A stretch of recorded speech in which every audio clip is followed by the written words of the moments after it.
movie star whose latest film is called The Express. Take a look. You know why I'm here? Same reason as Notre Dame, sir? Yeah, same reason. But don't just take my word for it. Jim! Jim! I'll be right back. Here's another fan who'd like to tell you how much he'd like to see you come play for us. Jeff Brown, 2,091 rushing yards, 5.8 yards a carry, 132 yards, and 3 touchdowns in the Cotton Bowl. We lost the Cotton Bowl. Oh, but that sweep where you cut back to the middle? My mom and me watched that game on a television set in Sears and Roebuck. She's a big fan of yours, too. Please welcome Dennis Quaid.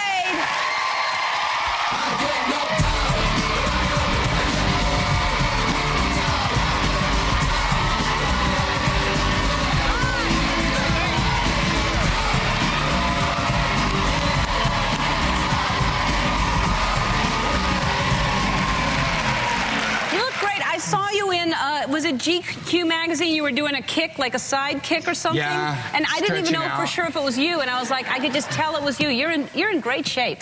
Pretty good for my age. You are. You're really. No, you are.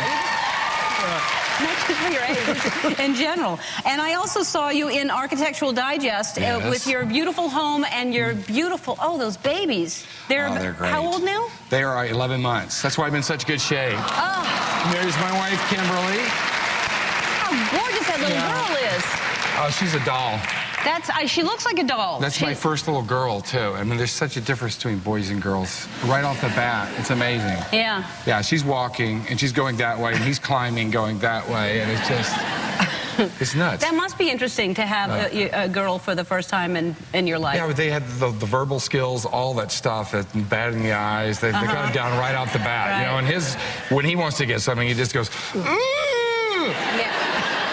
Which is what I do. Yeah, right. And it seems to work, but... And they're completely fine? Yeah, they're doing great. Yeah. I mean, we were so lucky we had... Explain it for... No, after effects. Our kids had... they were 12 days old and had overdosed 1,000 times what they should have gotten twice of heparin, the drug heparin, which is a blood thinner that basically turned their blood to the consistency of water. So, but they came through it, and we're very lucky. Amazing. Amazing. Yeah. And a lot of people praying for them, and I really am convinced that's what got them through. Yeah, that is, and when you find something like that out, and then you find out that it happened to several other families. And it killed 3 other infants in Indianapolis just about a year before. In fact, just last June, it killed 2 other fraternal twins in Corpus Christi. Same kind of incident. Because it looks identical, right? Well, in our incidents, it was because the bottles looked identical. And, but when it comes down, there's so many medical errors that happen in this country every year that people are killed. They say that 100,000 people a year are killed in our country because of medicinal errors. And it comes down really basically to human error. Is the main cause of it, is what I've come to find. I've read enough medical journals now that I never thought I would ever see. Yeah, I was going to say, so it's changed probably your opinions about lots of things. Right. And there's something, we're trying to do something about it. It's something that's going to happen anyway, but we're just trying to facilitate it, which is the advent of bedside barcoding and electronic record keeping in hospitals. The bedside barcoding is basically when a patient in a room got a medicine, they would barcode it just like you do in a supermarket. And if there was a mistake, it would come up just immediately. And that would be something like an autopilot that a pilot has in a cockpit that would catch the error. That's a great idea. Except when you're in a hurry to get it, and it's like, boop, and it doesn't do it forever, like at the supermarket, and you're just like, just give it to me. You just can't get it across. You know. Yeah. And then, that could happen. And then Jack is, I can't believe, Jack is 16 now. He is 16 and he's driving, and he's 6'2". He's taller than I am. I met him backstage. He's stooping right there. When he's actually taller than He's taller than that. I met him when we first started the show the first year, and he was just a little boy. We haven't been on that long. Yeah, so. I was real nice to him growing up because I knew he was going to be tall. He was 90% big guy. And he's an actor now. He's going to be, but I guess he is because he's really into drama, and in high school. Yeah. Not just And, drama, like in life. Drama, yeah. Well, that too. Yeah.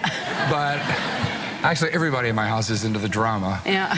But he's. And you're happy with it. Some parents would say I don't, but you like that he's... Well, I want all my kids to do whatever they love doing best, and that I want them to figure out a way to get paid for it. I mean, I think that is one of the keys to life, is it not? Yes, to enjoy what you're doing, find your passion, and enjoy it. And not have to borrow from somebody to do it. Right, exactly. Yeah. And then they turn around and support you, actually. That's how it works out. Yes, and then they turn around and support you. Right. So let's talk about the film, The Express. Tell people what it's about. It's the Ernie Davis story. Ernie Davis was the first African-American athlete to win the Heisman Trophy back in '59. And I play his coach, who was Ben Schwartzwalder, who was one of these old school, tough as nails. You might say he was a meanie, but he's not kind of a guy. Actually, he may have been, by today's standards, you call him a racist, but back then he was just part of the status quo. And it's a very inspiring story of Ernie Davis and the relationship he had between his coach. We basically turned out to be father and son in the end.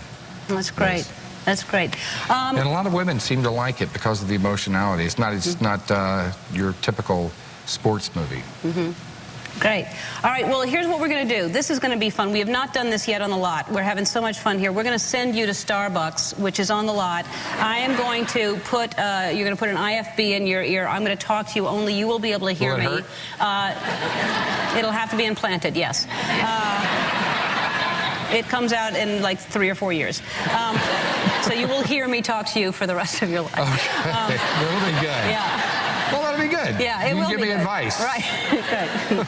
Sometimes good, sometimes not. Yeah. And so I'm just gonna play with people in Starbucks, and you're just gonna say all kinds of weird things to them and see what happens. Okay.